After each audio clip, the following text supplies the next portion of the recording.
Top of the morning to you, top of the afternoon, and top of the evening. Welcome each and every one of you all to our Monday through Friday legendary leadership call, developing each and every one of you into the legendary leaders that you are supposed to be. Interesting comment that was made, and I want to come back to Gabrielle. So you're in the midst of opening a performance, is that correct?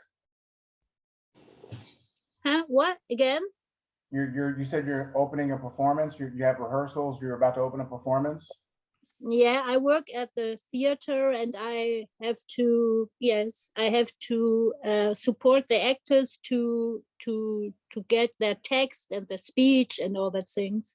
I understand. Yeah, I So come from I'm the always theater. there. So now I appreciate that. And you all are having rehearsals Friday, Saturday, and Sunday. Is that correct? Yes, yes. Tonight, Okay. tomorrow night, and I have to. When we create a new performance, I have to work all the day Yes, for ma'am. 6 weeks, and then I have 4 weeks free, and then I start again. Gotcha. So let me ask you this. I'm just curious. I know that there are built-in breaks in the structure of your day. I know that obviously you're not there. Usually during this time in the beginning stages, you're probably working anywhere from 8 to 10 hours a day, is my guess. Do you have any other jobs or any other employment? No, No. Okay. Do you have any other responsibilities? Are you taking care of people? Do you have people that depend on you outside of your theater work? yeah, my kids. Your kids. Okay. Are they toddlers? Yeah, but they are grown up. But one is a student, and I have a little responsibility for him too. Gotcha. Gotcha. But no one like needs you like they, No, constantly. no, no, Gotcha. no, no. Okay, fantastic. So if I were to ask you if you could carve out, let's say, an hour a day just for yourself to do whatever you want to do, could you do that? Is that realistic? Yeah, yes. It is. Okay, great. So thank you for allowing me to put you on the spot. I know you didn't know I was going to ask that. So, Okay. ladies and gentlemen, let's talk about what's taking place right now. And I want you to really go with me on where you've been up to this point, because I want to ask a couple of questions. How many people here have ever had the opportunity to be with a company before the company actually goes live, before the company turns on the back office, before anything is actually happening live? How many of you all have ever had that? I got one, two,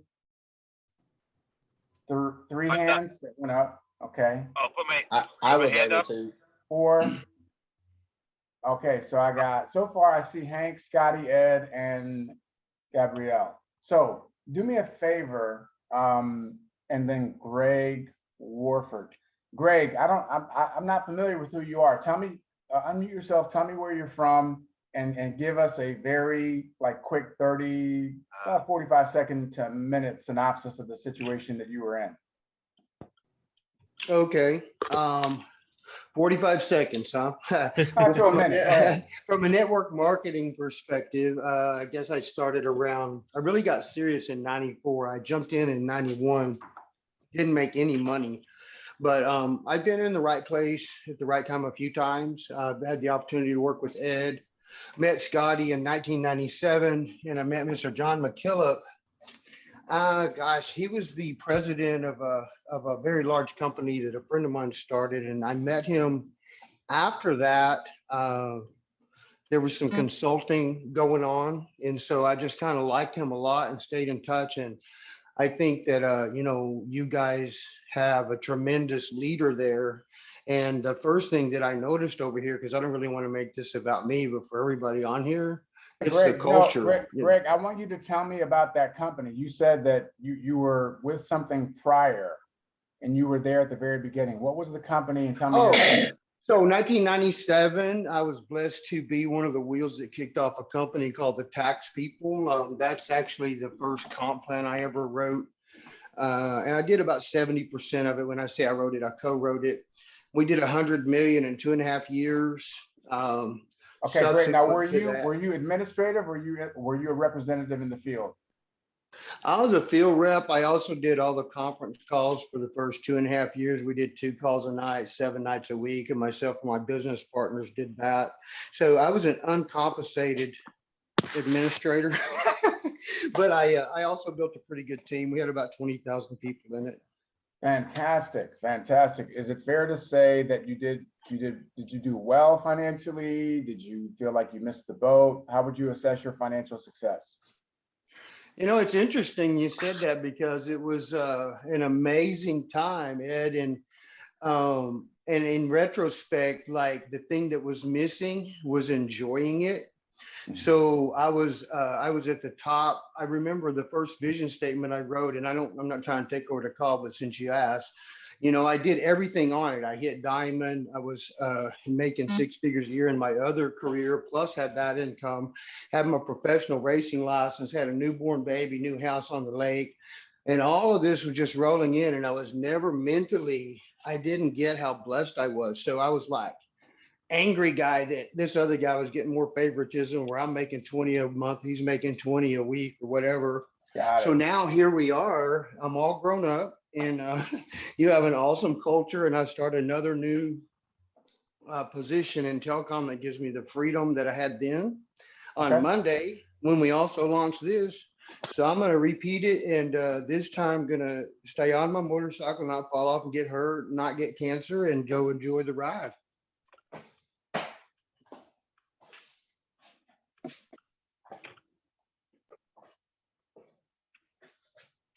Put him to sleep, y'all.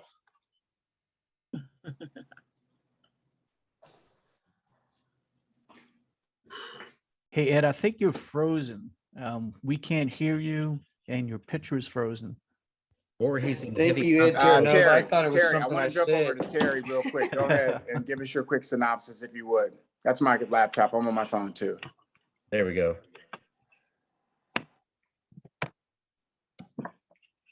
Terry, can you hear me? Hargrove? Progress. Good morning. I can, yes. I'm sorry. All You right, were go ahead and give frozen, us your so- quick synopsis of you being at the very beginning of something, if you would. Oh, there's not enough time in the day, but quickly, I've been in, this is my third. They've all happened within the last 2 years. So I've gone through the ups and downs. But I agree with what Greg just said. I had the excitement, actually, I've had the excitement all 3 times, but I didn't have the enjoyment till this time. This, I can feel the family. I can feel what's going to happen to all of us. So I'm pretty excited. All right, good stuff. So there's a couple of things that are taking place here, and I'm happy that you all are willing to kind of open up and share your experiences. And I'm gonna finish this piece off with I want to hear from Ed Terranova and then Scotty. So here's the thing: a lot of times people will they love the startup process. They like being at the beginning of something, even if that something is not very good, because the idea of attempting to do something or knowing that you can leverage timing, many people would argue that timing in business is the most important aspect. It's even more important than the business itself. Some would argue that, okay? But we can't disagree that timing is not top 1 or 2, okay? Excuse me. Now, what we don't want are, or what we would like to avoid, are people that are just looking to take advantage of the timing and then look for some timing somewhere else. So it's very important that each of you convey your vision and what you're committed to create over the next 36 months to, we'll call it 2 to 5 years. Let me just say that. What are you committed to in terms of your vision for the next 2 to 5 years in terms of what you want to create? Because if people get a sense that we call them jumpers, okay? A jumper is someone that jumps from company to company, and they're here today, gone tomorrow. They're excited today, they're not excited tomorrow. So what's important is that you really be mindful of, I'm muting because I hear all this background Thank you. noise. It's important that you, This is I Zoom. I don't know if, are there,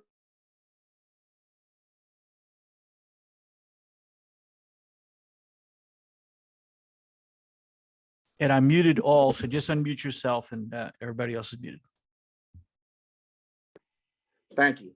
It's mindful that you are very clear on what you're going to do and the direction that you are headed in.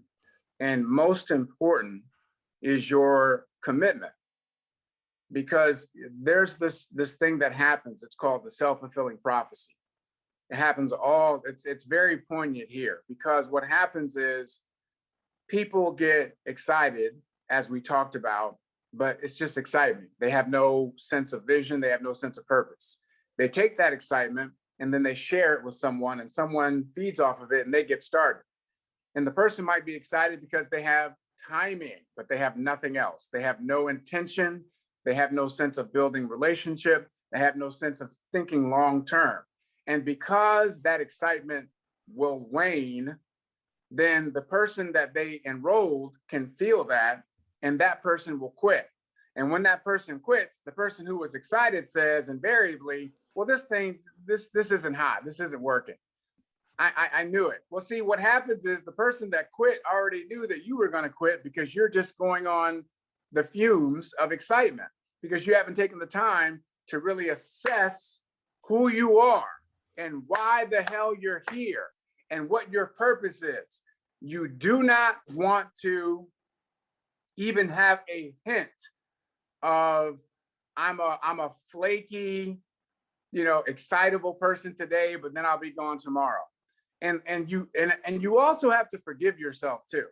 That's really, really important. Some of you are feeling some type of way. You're in your feelings because maybe you have been in a few companies and none of them panned out, or you didn't pan out, or a combination of the two, and you're feeling some type of way. And you're questioning, is this just going to be another one of those opportunities that I'm a part of, and it feels good now, and then I'm going tomorrow? I'm telling you, you have to take the time to get clear in your intention and what you're committed to. And if you need to borrow someone else's belief, if you need to plug into someone else's vision, then do that. You'll be grateful for doing so later, okay? That being said, I want to talk to Eddie T, because I would love to hear about your experience being at the beginning of something, what that was like for you, those first, let's say, 24, 36 months, and give us a little bit of perspective on that. Awesome, Ed. Thanks. Drawing back on my original experience, I started in February of 1989 with a skincare company that I joined in their 5th year. And I watched them go from a company doing 50 million a year to 500 million a year in just a 2-year span. They went through momentum. I experienced that. I did well financially. And as things would have it, there was a challenge there. I opened up to something else and did that, and did something else. And then it was 1996 that I got involved with a company that was a pretty new company. It wasn't at the outset, but it was just a few months old. So we got going with that, and that's where we hit 5 figures a month for the first time. And then I had the opportunity with the company that you and I met in to be there right from the very beginning, before there was a website. And that was real exciting. It was a difficult decision for me to make at the time because I had a sizable team with another company, yet 2 of the top money earners were starting this new company. And I said, okay, I need to take a look at it, did the investigation on it, flew out, met with them. And it was real exciting because we were right where we are right now, right? We were collecting apps, we were getting people lined up, And all of a sudden, within a matter of about 6 weeks, hundreds of people came in. Month one, we had, from a company-wide basis, we had about 3,500 people join. And there was instant success for those of us that really bought in, took the leap of faith, went all out 100%. That's the only way I know how to do things is all in. And that company I was with for 7.5 years. So we've been around, and I have gotten started with some companies that just didn't make it, right? They might have lasted 6 months or a year or two, and they went out. But like my dad taught me from a very young age, winners never quit and quitters never win, right? I'm still the same guy. Just because the company might have went under, or something I had high hopes for didn't work out. Hey, that's just part of the game. That's what I call POTB. It's part of the business. You got to be willing to adjust. I think you said yesterday about champions, champions adjust. You have to know that that's just part of the game. So I'm so excited about where we are here right now, because I think all the things that I've had hopes for, that is to get involved with the right company at the right time before the whole world knows about it. That is to be positioned when the best opportunity comes along. The best is always yet to come. And I believe the best is yet to be done in the direct sales network marketing industry. And from a big picture standpoint, I'm a student of the industry, right? There was a time about 10 years ago where the two A's, Amway and Avon, broke $10 billion a year in annualized business. And that's pretty much the top. That was the peak. They're both under 10 right now, but we have over 20 companies that do over $1 billion a year. It's, it's $180 billion a year industry, the direct sales network marketing, yet that company hasn't come along yet. That's really nailed it. That's really come along and done it right. And being in the largest industry in the world, having worked in travel in the past, I know the potential here is far greater than developing $1 billion company. I believe we could build the biggest direct sales network marketing company ever. I think we could impact the world and make a difference in people's lives more so than any other company has. So I believe that everything we've done, all of us, up until this point in time, have prepared us for this moment in time. And so I am stoked because we have the potential to go out there and not only make a difference, but change the world. And that's, to me, it's a big picture thing. That's a point of view, my friend. Thank you for sharing that. Let me jump over to Scotty Merker. Give us a sense of what that was like for you being at the very beginning of something. Hey, Ed, thanks so much, brother. I appreciate it. And great day to everybody here. Thank you guys for being here. It's a team effort, and everybody showing up makes a big difference. So thank you guys. I've been real fortunate to have the opportunity to be involved at startup in probably more than I would like, because it wasn't the intention to ever have another one that would have to start. The intention was always to create an Amway.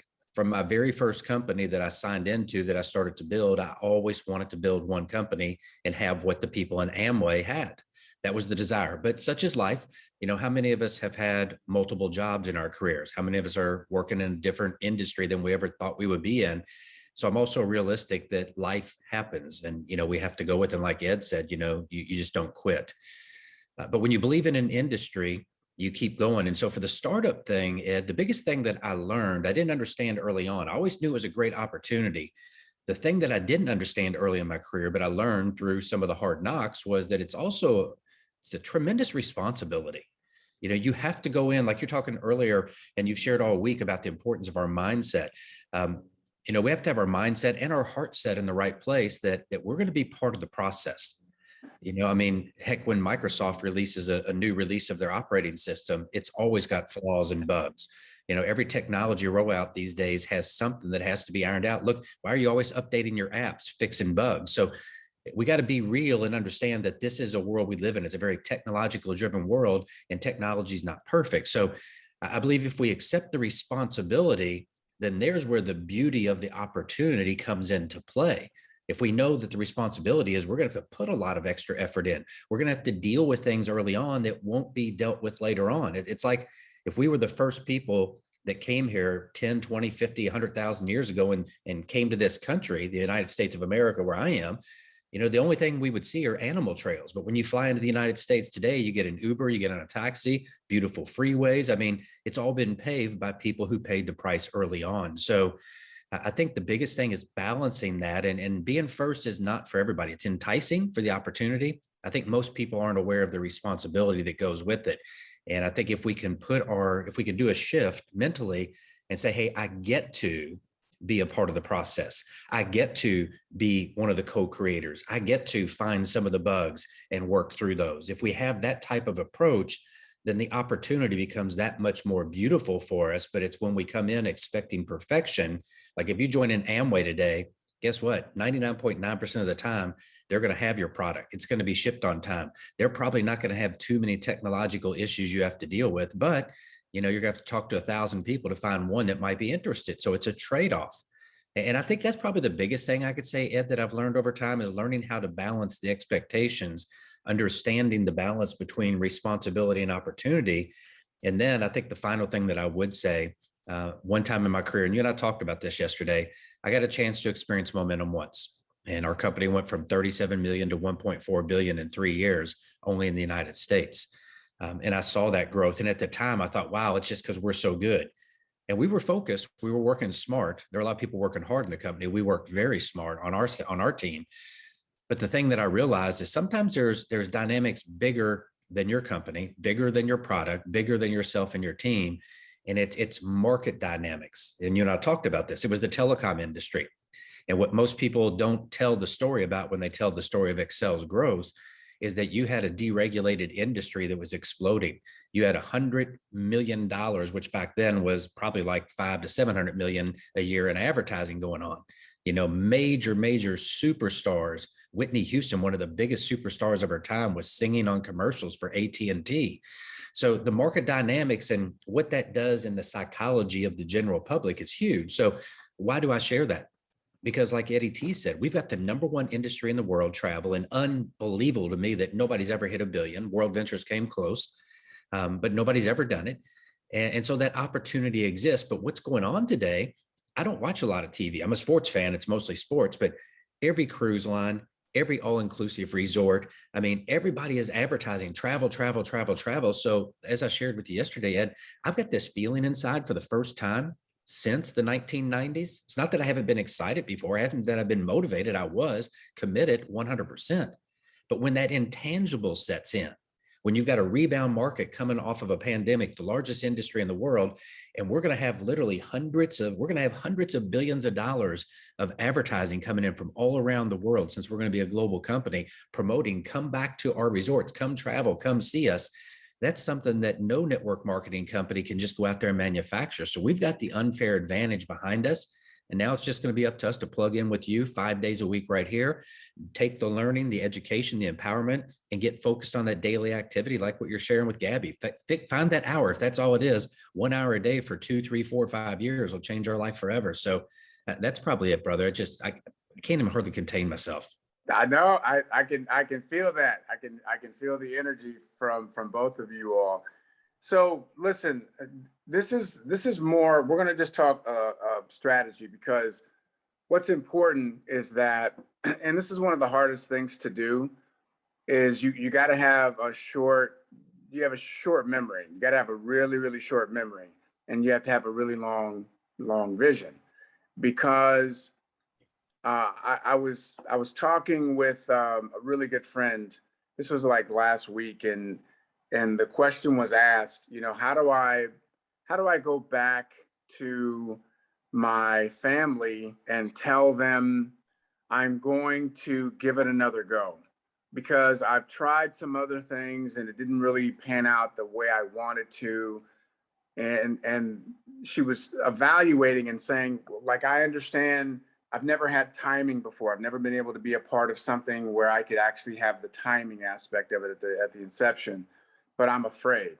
And I said, well, that's normal. That's okay to be afraid. Just don't let it impede your progress.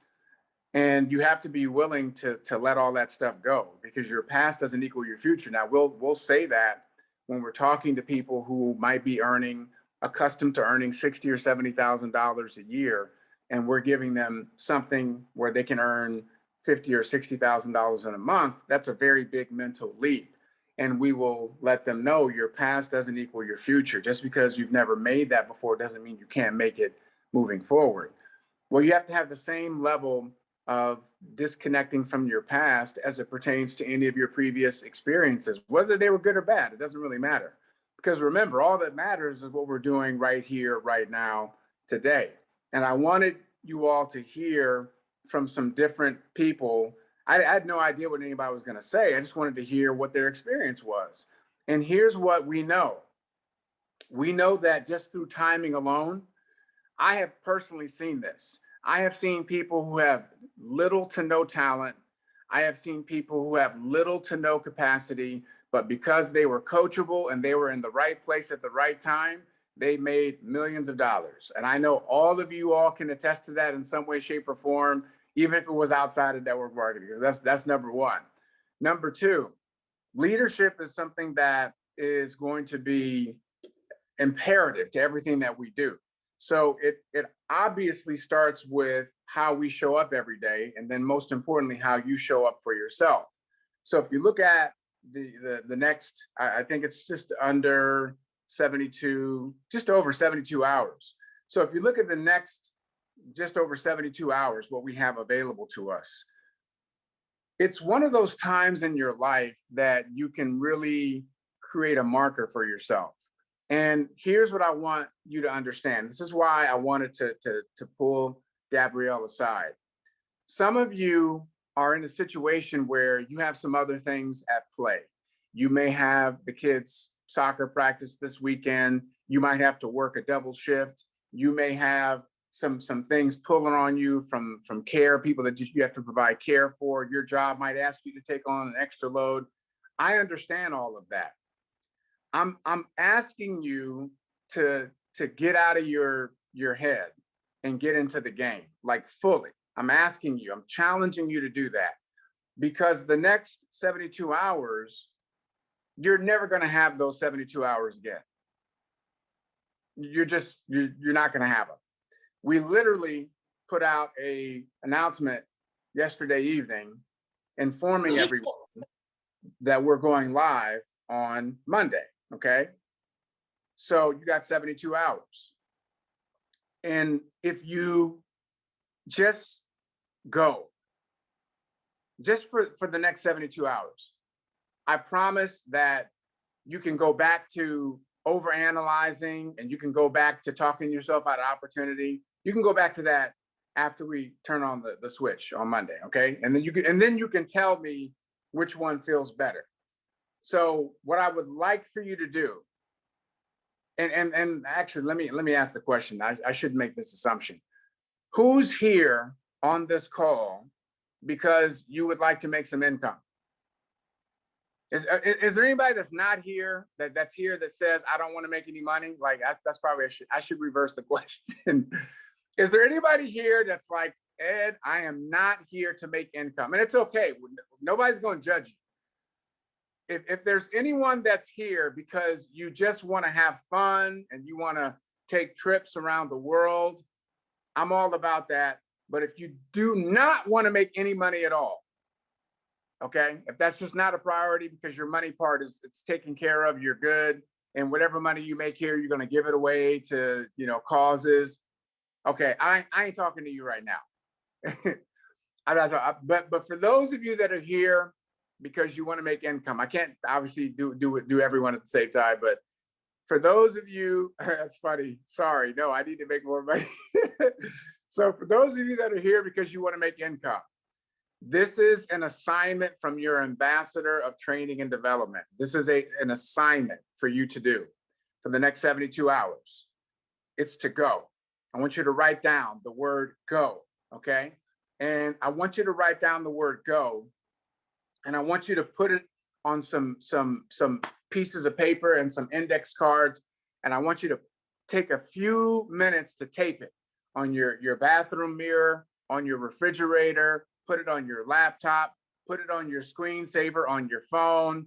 I want you to just go. Now, what does that mean?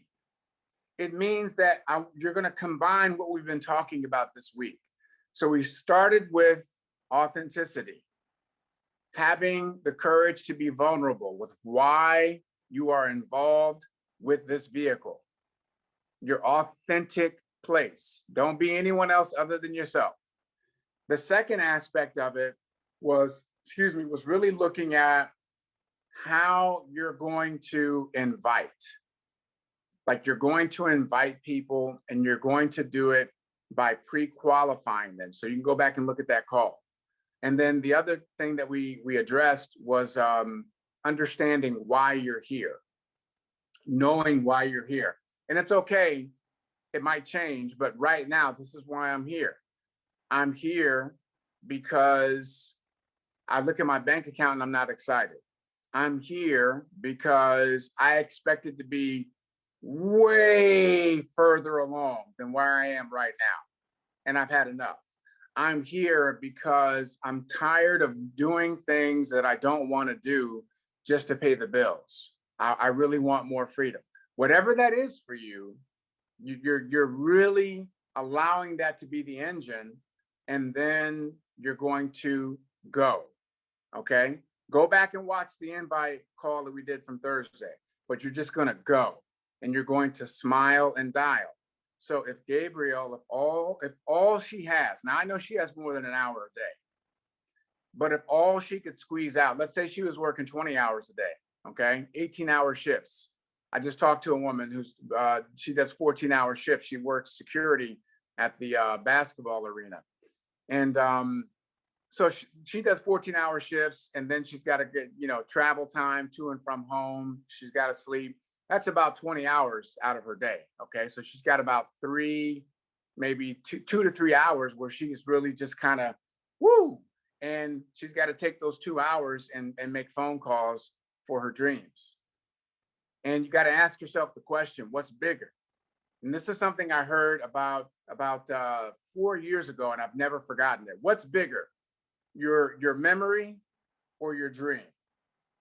What's bigger, your memory or your dream? Your memory or your goals? Your memory or your outcome? And unfortunately, what most people do is they spend so much time living in the past and looking back. And I've said this before, when you're driving a car, there's a reason why the rear view mirror is really, really small and the windshield is really, really big. The windshield is big because that's your vision. That's your future. That's where you're going. The rear view mirror is really, really small because you ain't supposed to spend a whole lot of time looking back. It's just a reference point. You check the rear view mirror occasionally just so you can have a gauge of what's going on and where you're going. But most people, they spend their lives looking in the rear view mirror and they wonder why they cannot move forward. They can't make progress because you all know if you're driving that way, it's just collision after collision after collision. And you keep hitting those stumps and you're not going to be able to move forward. So I'm asking you to cut that off. Let it go. And for the next 72 hours, give yourself permission to go a little crazy. See, I love the story of a Navy SEAL, former Navy SEAL, and he was a friend of the Luttrell brothers. Okay, they're twins, and one of the twins was on a mission with a group of Navy SEALs in Afghanistan. Unfortunately, they got ambushed, and everyone was killed except for the twin brother. And because this former Navy SEAL was in the same BUD/S class, that's what you have to go through to become a Navy SEAL, he decided he wanted to do something to raise money for the families, because all these guys had kids, to raise money for the families that were left behind. So he decided he was going to run a marathon to raise money. And he was like, but I got to find something that's medieval. And this was on a Wednesday. Okay. No, it was on a Monday. So he starts looking for some kind of like really hard race. And he finds this race called the Badwater 130. And the Badwater is a 130-mile race in the hottest time of the year in the midst of the desert. It's absolutely brutal. And so he calls the director of the race and says, I want to do Badwater. The director of the race says, well, have you ever done a 100-mile marathon? And he's like, no. He's like, I've never even run a marathon, like a 26-mile marathon. I ain't even done one of those. He says, well, if you want to be considered for my race, and he called him on a Wednesday, he said, you got to do a 100-mile marathon in less than 24 hours. So he, on a Wednesday, he starts looking through and he finds a race in San Diego called the San Diego 100. And the race is that Saturday. This dude has not run more than 6 miles in the last year. In the last year, let alone a 26-mile marathon, let alone 100. But he made a decision and he just go. He had no idea what the hell he was doing. No clue at all. And on top of that, check this out. He went on the Friday night before, he went to the gym to go say hi to some of the guys, some of the Navy SEALs that he knew that worked out at this gym that he's at. He's like, hey guys, I'm going to do this race tomorrow. Who's going to come support me? And they were, jacking up the weight. And they said, hey man, come join us. And he was like, no, I got to run this race. They was like, oh, come on, don't be a punk. Well, he got challenged. So he was like, all right, let's do it. He did a full press body, weighted workout the night before this race that he's never run a marathon. He runs the San Diego 100. It's a mile every lap. And he ran 100 laps. And he did it in, I want to say 19 hours, give or take. Okay. And there's so much more to the story. I'm not doing it justice at all. Okay. I'm just letting you know, but here's my point. He wrote a book and he transformed into something bigger. He was already a Navy SEAL. He had already done the impossible from where he came from, a rural town in Indiana. Someone that was not supposed to be in that position. If you all don't know this, most African Americans, most Black folk are not, we're negative buoyancy. We don't do well in water. We don't float very well. So a brother wanting to be a Navy SEAL who was almost 300 pounds at the time of wanting to be a Navy SEAL, that's doing the impossible. He had to lose a lot of weight very quickly. And then he actually went through buds. But again, I'm not doing the story justice. You can read the book Can't Hurt Me if you want to know who I'm talking about. It's called Can't Hurt Me. But my point is this, because he just was like, I'm going to go. And he had the experience and he went through the trial and the tribulation. He birthed a completely different level of person that he never knew was there. He had no idea, because in a 72-hour window, he made a decision and I'm going to go. And within 72 hours, his entire life changed forever. Now, I'm not saying that it's going to be as grueling as what he had to go through. Like, no, I don't know that anybody here would ever dare to run a 100-mile marathon with 3 days notice, and you've never run a marathon in your entire life, and you haven't put on a pair of running shoes or for more than 6 miles in a total year. I don't think anybody here would want to do that. That's not what's going to be taking place today, tomorrow, and Sunday. But what can take place is an opportunity for you to introduce yourself to you. I'm assigning you. Don't put a limitation on this. If you think you can only do 10 dials an hour, I would challenge you to do 20 dials an hour. If you envision yourself talking to 10 people a day, I'm going to challenge you to talk to 30 people a day. Again, you can use the map that we have laid out for you this week in order to really fulfill your time over the next 3 days. And if it were me, and I'm calling Sharon Cousins, that's who's on my screen right now, I would call Sharon and say, listen, Sharon, I am doing something that I have never, ever done before in my entire life. And I cannot tell you how absolutely crazy it is right now, but I just would love for you to be a part of it in some way, shape, or form. Are you game? And Sharon's going to be like, well, what is it? Like, it depends on what it is. What are you talking about? Well, listen, Sharon, I'm actually the part of something that is pre-launching. It means that we haven't even turned the switch on yet. The systems are not even on yet.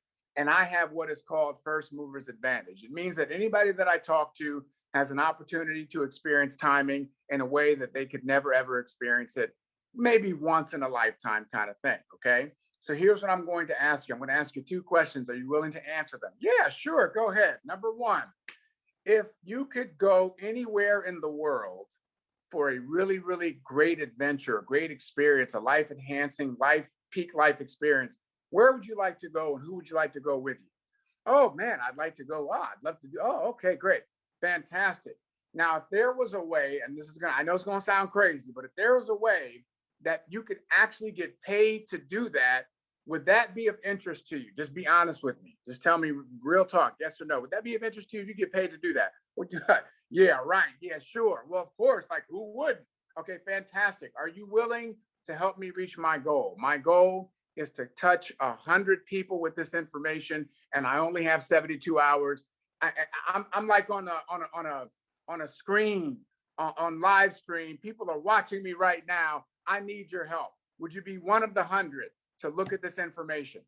It'll take 20 minutes, 25 minutes tops. So you game. Ladies and gentlemen, that's all I'm saying. Like, I'm just making stuff up off the top of my head, but you all get the gist of what I'm talking about.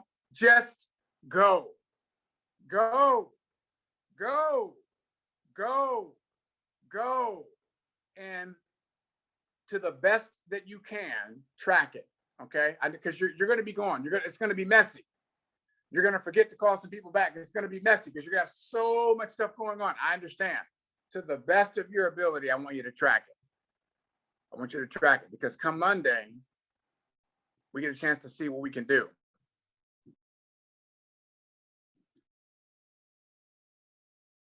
I have a very good friend, $1 a month.